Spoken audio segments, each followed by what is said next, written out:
Excellences, Mesdames et Messieurs les ambassadeurs et représentants du corps diplomatique présents à Brazzaville, Monsieur le représentant de la CEAC, Monsieur le représentant du PNUD, chers points focaux et collègues de la CCBC, bonjour. Avant de commencer, je voudrais vous présenter Madame la Ministre,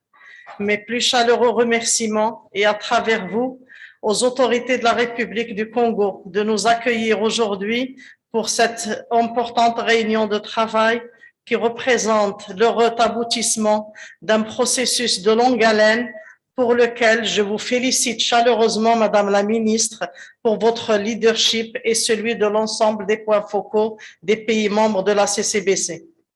Après 2 ans de travail en distanciel, qui était non moins riche en échanges très rapprochés, je voudrais vous signifier, Madame la Ministre, l'immense plaisir de vous retrouver et de retrouver mes chers collègues du bassin du Congo ici dans cette belle ville de Brazzaville.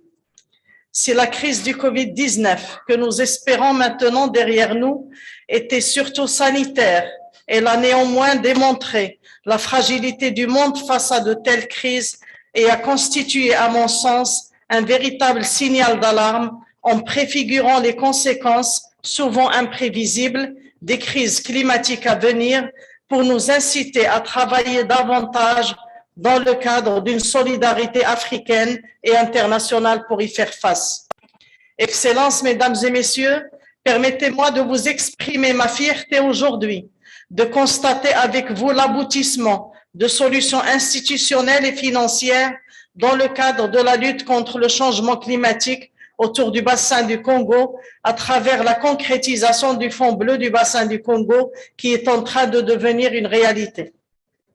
En effet, la Commission climat du bassin du Congo et son instrument financier, le Fonds bleu pour le bassin du Congo, constituent aujourd'hui un modèle novateur de solidarité régionale et de coopération sud-sud qui est à suivre par le reste du monde.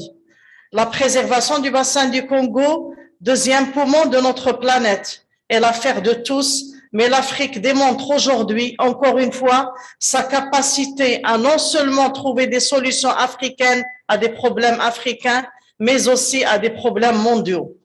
Le Centre 4C Maroc, qui a été mandaté par le Royaume du Maroc pour accompagner l'étude de préfiguration et la concrétisation du Fonds bleu du bassin du Congo, est très fier aujourd'hui de constater le chemin que nous avons tous parcouru ensemble sur cette voie.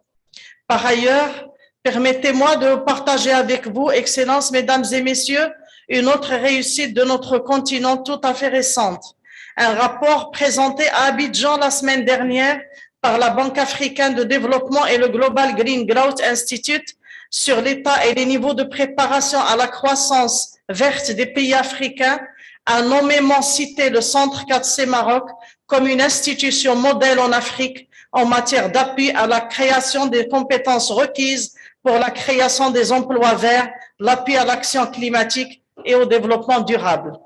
Je souhaiterais à cette occasion présenter mes vifs remerciements à tous nos partenaires pour la confiance placée en ce centre que Sa Majesté le Roi, que Dieu l'assiste, a voulu dès sa création comme un centre d'excellence et d'expertise résolument africain et au service des pays frères de notre continent.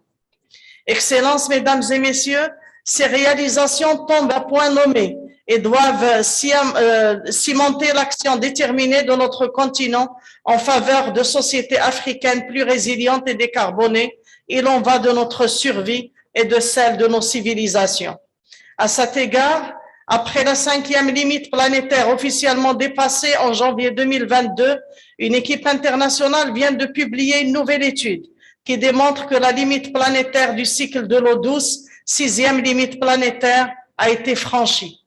Les experts de l'Université de Potsdam et de Stockholm Resilience Center sont arrivés à cette conclusion après avoir inclus pour la première fois l'eau verte, l'eau disponible pour les plantes dans l'évaluation des limites planétaires. Nous franchissons donc de nouveau en 2022 une autre limite. Comme pour le zéro limite, l'enjeu est tout simplement la stabilité des écosystèmes mondiaux dont l'humanité dépend. Ces limites planétaires répondent à une question simple. Jusqu'à quelle limite le système Terre pourra absorber les pressions anthropiques sans compromettre les conditions de vie de l'espèce humaine? L'eau est la source de vie dans la biosphère, mais le cycle de l'eau se voit aujourd'hui profondément modifié. Le dernier rapport du groupe de travail 3 du GIEC fournit aussi une évaluation mondiale et actualisée des progrès et des engagements en matière d'atténuation du changement climatique et énonce malheureusement les conclusions suivantes. Les émissions de gaz à effet de serre ont continué d'augmenter au cours des décennies 2010-2019.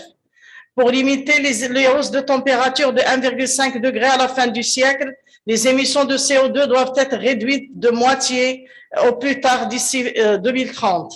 Les ménages dont le revenu se situe entre 10% les plus hauts sont à l'origine de 34 à 45% des émissions mondiales, alors que les ménages qui se situent dans les 50% inférieurs contribuent seulement à hauteur de 13%.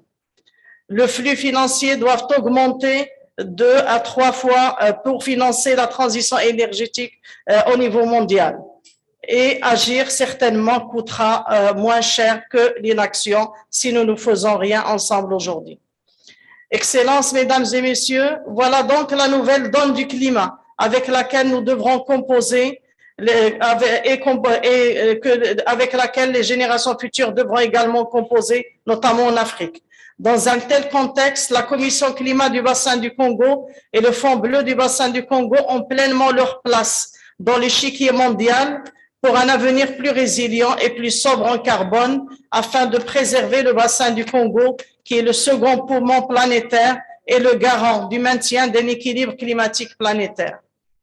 Pour apporter notre contribution à la préservation des écosystèmes clés et tout en continuant notre soutien à la CZBC, nous avons ouvert, comme vous le savez, Madame la Ministre, la participation à la masterclass de formation de haut niveau des jeunes en changement climatique organisée par le Centre 4C Maroc à tous les jeunes des pays de la CCBC afin d'y appuyer la création d'une pépinière de jeunes experts et de futurs leaders capables d'aider cette belle région à relever les défis climatiques futurs. On vous remercie encore une fois, Madame la Ministre, de nous associer à cette importante rencontre. Je vous souhaite, Mesdames et Messieurs, une réunion de travail très fructueuse et merci de votre attention.